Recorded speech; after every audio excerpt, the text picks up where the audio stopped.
reviews are out for the first episode of Hard Knocks, and while Mike McCarthy didn't exactly earn high marks or steal the show, uninspiring has been a word that surfaced this morning. Before Dallas's preseason game against the Steelers, McCarthy tried to motivate the team about his experience winning a Super Bowl, so take a look for yourself. We don't have a lot of time doing the hard stuff that we need to do to get to where we want to go. Charlie around, he don't work here, okay? High school Harry, get his ass out the door. This is about winning. It's about winning the world championship, period. Period, because that's all that matters. Going to playoffs ain't good enough. Having a winning season, not good enough. Getting to the championship game, not good enough, okay? Because it takes everybody.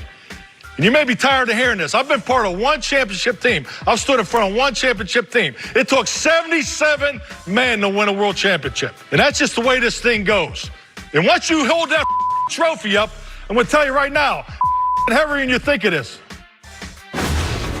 Okay, Shannon, how impressive or unimpressive was he as the head coach of the Dallas Cowboys? Oh, don't do that. Don't yawn. What was that? Skip, where is the fire and brimstone? Where is the passion? Skip, what is this? I don't know. Now I see. Can you imagine if he didn't have two historically great quarterbacks, what his record would have been? Talking like that in front of men? Oh, my good. It explains to me, even with Dak being out, why they were so bad. That's awful. That's awful. I could have gave a better speech than that. I ain't been a head coach. Now, obviously, I'm good with words and I can motivate people. But Mike McCarthy, this is terrible. Another thing, Skip, why is he talking to Stephen Jones about Zeke's workload? You the coach. You said, you know what, Stephen? I'm not going to let Zeke run any in the preseason. He's got a lot of carries on that body. What you think? He hired you. Why you asking him what he think? Stephen Jones has never carried a football. Stephen Jones is not in the meeting. Stephen Jones has not been around it like you have. Why you asking Stephen? Man, you in trouble. I'm glad we saw that. I'm glad we talked about this. Because I was wondering. I was sitting there just watching this last night with my daughter. She in town taking care of me. I was like, what you think about that?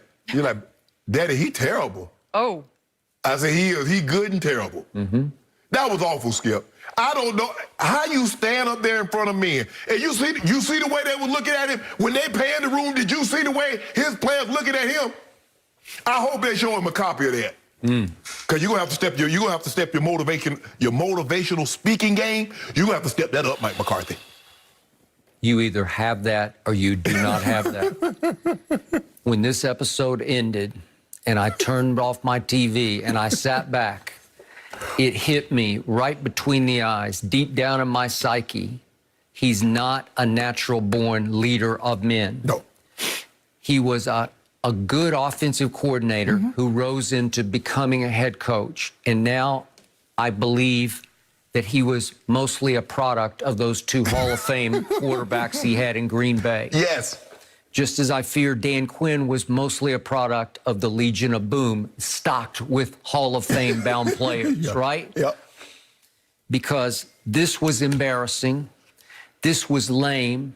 This was completely unconvincing. This was forced. He had obviously written a speech for Hard Knocks because he knew the cameras were on and rolling. And you want to talk about high school Harry? That was high school Harry, right? That was the high school Harry coach. That's middle school Mike. It was middle school Mike.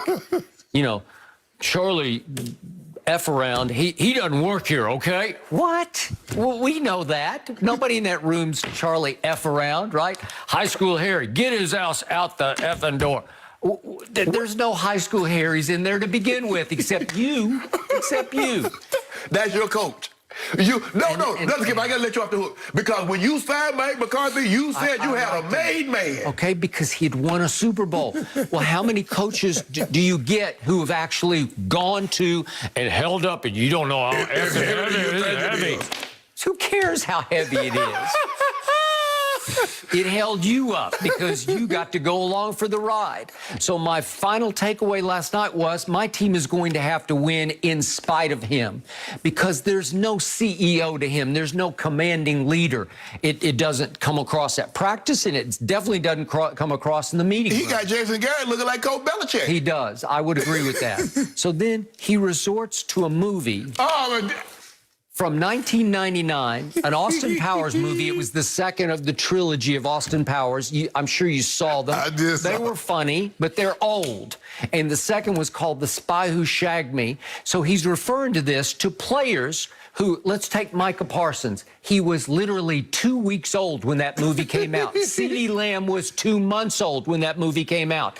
Zeke was 3 years old when that movie came out, and Dak was 5 years old when that movie came out. They don't know Austin Powers, The Spy Who Shagged Me, talking about mojo, my mojo. I've lost my mojo. You said you're trying to get them Skip. Mojo and momentum are entirely different things. Okay, so here's the definition. Here's Mike McCarthy's definition of mojo moment. When it's time for additional confidence, charisma, and performance, no matter the time, place, or situation, you have to kick in your mojo. What? I don't even know what that means. I don't know.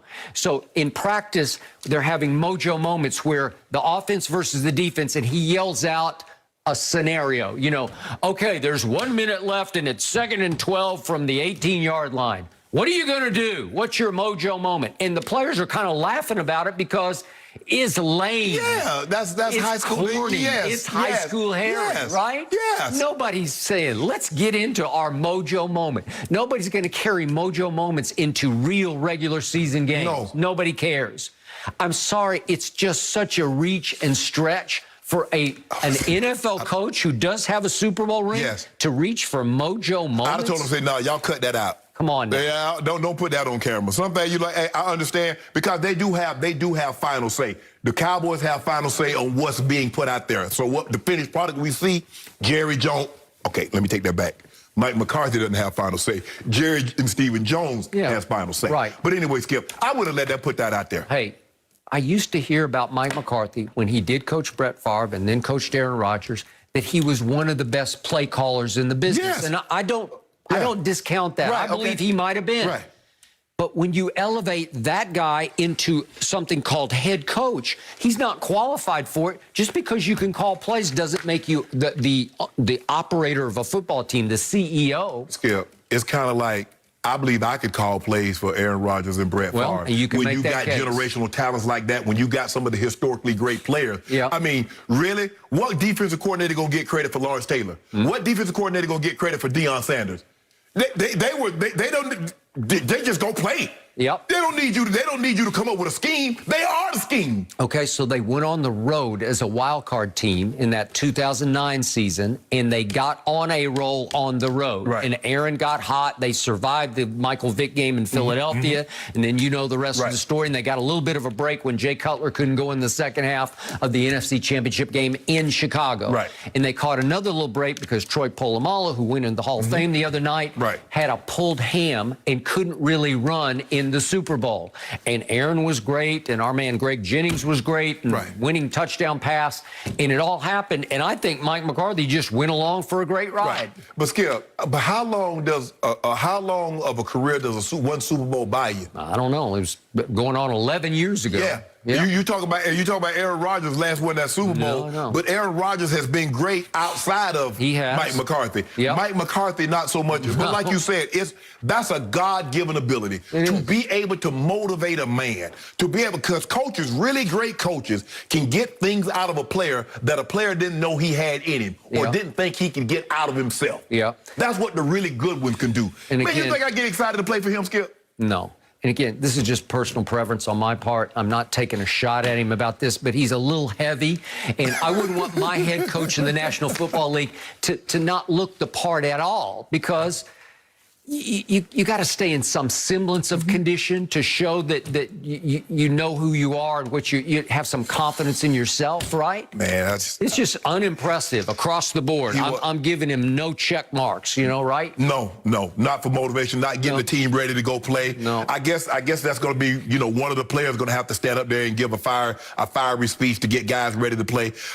In practice, I mean, you know, I just want to know who the guy is. I can't wait to see when they show the next episode who's the guy that gets the offense, who's the guy that gets the defense, gets these guys ready to go play. The Lion's got a shot, and that's what he called himself. The Lion stays hungry, and he's the Michael Parsons. He was a Nittany Lion at Penn State. Right. He was talking about that during practice they would actually have snacks at Penn State. Right. You ever had snacks during practice? I've never seen snacks. You ain't getting no snacks. Okay. Well, he called himself the Lion, so maybe that'll stick, and maybe he's going to have to become a rookie leader of this football team. You know, we got, you better play well or you're going to have dinner, you have lunch.